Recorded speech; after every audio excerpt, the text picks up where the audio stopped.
As we mentioned earlier in the newscast, our region has now surpassed 100,000 cases of COVID-19.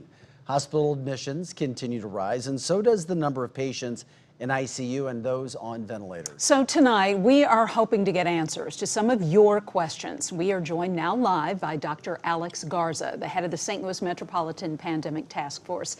Dr. Garza, thank you for joining us. We want to start off with one of our viewer questions. Thank you. Shauna in Chesterfield asks, week after week, we continue to hear about the detrimental numbers and the negative impact to the healthcare system and our community at large. My heart goes out to all of the healthcare workers, but my question is, what is the COVID surge plan for the St. Louis region? And I would add to that, when it comes to restrictions and a possible shutdown, what will you recommend and when? Yeah, those are all really good questions.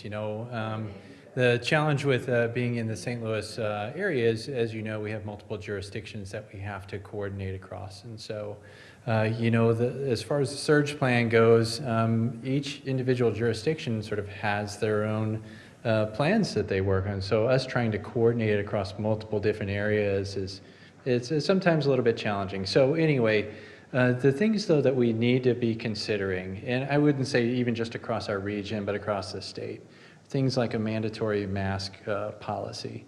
And if numbers continue to increase the way that we think that they're going to increase, and we're already at capacity, some of our facilities are even over capacity, then we have to start thinking about what sorts of other things can we then start doing to decrease the amount of transmission of the virus. Now, certainly nobody wants to go back to shelter in place, but what sorts of things can we do short of that in order to decrease transmission, whether that is, slowing down, restaurants and bars, or no social gatherings or things like that. So there's a lot of things that are on the table right now that we're having discussions with. Nothing is set in stone, but we know that we have to do something. All right. Hi there, Dr. Garza. Glad you're with us tonight. Another viewer question. L. Richardson from Wildwood asks you, can you determine where most cases are originating and how much of a risk it is to actually go to the supermarket or to a restaurant? And I would also add the ages of these cases when he asks about that. Yeah, good question, Vic. So the age groups really haven't changed too much for about the past month, and so that hasn't really moved at all. We have seen a smaller number of people from like that 18 to 24 age group, but that was really much larger earlier on in the pandemic, has come down a little bit, and so that's it for the age groups. As far as the transmission and where they're occurring, a lot of them are occurring now in sort of private settings where people will have folks come over to their house, or really informal gatherings, things like that. The businesses by and large have done really good at putting up protective measures. So whether that is social distancing, making sure their patrons wear masks, putting up plexiglass, cleaning surfaces, all of those things. And so, but we've got so much virus now that we're really seeing cases from all over the place as well.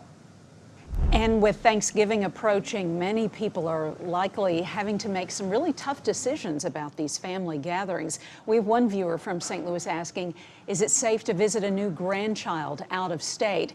And what about those of us with college-age kids? They're coming home. Do you make sure they get tested? There's limited testing, or do you have them quarantined? How do we handle that? Yeah, so a lot of the recommendations come down to what personal risk is as well. And so I'd say if a college student is coming home and one of the parents is, for instance, getting chemotherapy for cancer, then quarantine is probably not a bad idea, or at least getting tested.